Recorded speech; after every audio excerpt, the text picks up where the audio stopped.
Elon Musk ഒരു മുന്നറിയിപ്പ് നൽകി. Apple devices OpenAI partnership നിരോധിക്കുമെന്ന്.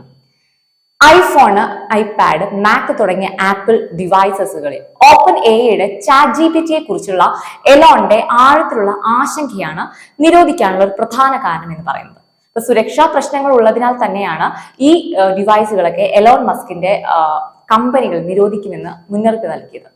ഇപ്പൊ എലോൺ മസ്ക് പറയുന്നത് എന്താണ്? അദ്ദേഹം പറയുന്ന പ്രകാരം ടെസ്ല, ട്വിറ്റർ, സ്പേസ് XAI തുടങ്ങിയ കമ്പനികളിൽ ജോലി ചെയ്യുന്ന ജീവനക്കാർക്ക് അവരുടെ ഓഫീസ് പരിസരത്തൊക്കെ ഐഫോൺ അല്ലെങ്കിൽ ഐപാഡ്, മാക് എന്നിവയൊന്നും ഉടനൊന്നും ഉപയോഗിക്കാൻ കഴിയില്ല എന്നുള്ളതാണ്. കാരണം മസ്ക് പറയുന്നത് പ്രകാരം ഇത് ഡാറ്റ സുരക്ഷാ ലംഘനമാണെന്നുള്ളതാണ്. ആപ്പിളിന് സ്വന്തമായിട്ട് നിർമ്മിക്കാനുള്ള കഴിവില്ല എന്നത് തീർത്തും തെറ്റായിട്ടുള്ള ഒരു കാര്യമാണ്. ഓപ്പൺ പോലുള്ളവ ഇപ്പൊ നമ്മുടെ ഫോണിലെ ഡാറ്റകൾ ശേഖരിക്കുന്നില്ല എന്ന എന്ത് ഉറപ്പാണ് നമുക്കുള്ളത്? ഇപ്പൊ ആപ്പിൾ പോലുള്ള കമ്പനികൾക്ക് പോലും യാതൊരു ഉറപ്പുമില്ല ഡാറ്റകൾ ഓപ്പൺ വഴി പോയാൽ എന്ത് സംഭവിക്കും എന്നുള്ളത്.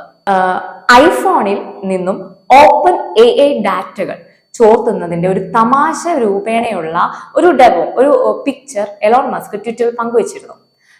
വേൾഡ് വൈഡ് ഡെവലപ്പർ കോൺഫറൻസിൽ ആപ്പിൾ ഇന്റലിജൻസ് നിരവധി ഓൺ ഡിവൈസ് ജനറേറ്റീവ് കഴിവുകളോടെ തന്നെ പ്രഖ്യാപിച്ചിട്ടുണ്ട് അദ്ദേഹം. കൂടാതെ ഐഫോണുകളിൽ ഉയർന്ന ചാറ്റ് ബോട്ട് അനുഭവം നൽകുന്നതിനായിട്ട് GPT-40 സമന്വയിപ്പിക്കുകയും ചെയ്യുമെന്ന് കമ്പനി പങ്കുവച്ചിട്ടുണ്ട്. ഐഫോൺ, ഐപാഡ്, മാക് എന്നിവയ്ക്കായിട്ട് മാത്രം നിർമ്മിച്ച ഒരു ഇന്റലിജന്റ് സിസ്റ്റം എന്നാണ് ആപ്പിൾ പുതിയ വിശേഷിപ്പിക്കുന്നത്. ഇത് ChatGPT പോലെ തന്നെയാണ്, എന്നാൽ കൂടുതൽ സന്ദർഭോചിതമായിട്ടുള്ള അല്ലെങ്കിൽ ബോധത്തോടെ ഉപയോക്താവിന്റെ ഇഷ്ടങ്ങളും അല്ലെങ്കിൽ ഇഷ്ടക്കേടുകളും ഒക്കെ ഓൺലൈൻ മുൻഗണനകളൊക്കെ ഇത് മനസ്സിലാക്കുമെന്നുള്ളതാണ്. അതായത് നമ്മുടെ ഫേസ്ബുക്ക്, ഇൻസ്റ്റാഗ്രാം, അതുപോലെ ട്വിറ്റർ, ഇതിന്റെ എല്ലാം ഒരു നമ്മുടെ ടേസ്റ്റ് മനസ്സിലാക്കി യൂസറിന് എന്താണ് ഇഷ്ടക്കേട് എന്നുള്ളത് തിരിച്ചറിയാൻ ഇതിന് സാധിക്കും. ആപ്പിൾ ഇന്റലിജൻസ് യൂസേഴ്സിന് റൈറ്റിംഗ് സ്കിൽസ് വർദ്ധിപ്പിക്കുക, അതുപോലെ തന്നെ കമ്മ്യൂണിക്കേഷൻ കൂടുതൽ എളുപ്പത്തിൽ നടത്താനും അനുവദിക്കുന്നുണ്ട് ഇവിടെ.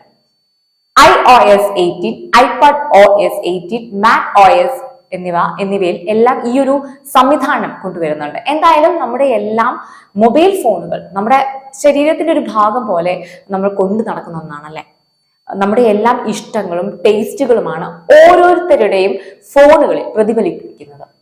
സ്വകാര്യ ആശയവിനിമയം പോലും കൈമാറ്റപ്പെടുന്ന ഇന്നത്തെ കാലഘട്ടത്തിൽ തേർഡ് പാർട്ടി ആപ്പുകൾ ഉപയോഗിക്കാതിരിക്കുകയാണ് ഏറ്റവും നല്ലതായിട്ടുള്ള ഒരു കാര്യം. കൂടാതെ ആപ്പിൾ വിന്യസിപ്പിക്കുന്ന സ്വന്തമായിട്ടുള്ള പോലുള്ളവ എത്രത്തോളം അത് ഫലപ്രദമാകുമെന്ന് കണ്ടറിയേണ്ട ഒരു കാര്യമാണ്. അതും എത്രത്തോളം സുരക്ഷിതത്വം നൽകുന്നുണ്ട് ഉപഭോക്താക്കൾക്ക് എന്നുള്ളതും മനസ്സിലാകേണ്ട ഒരു കാര്യം തന്നെയാണ്.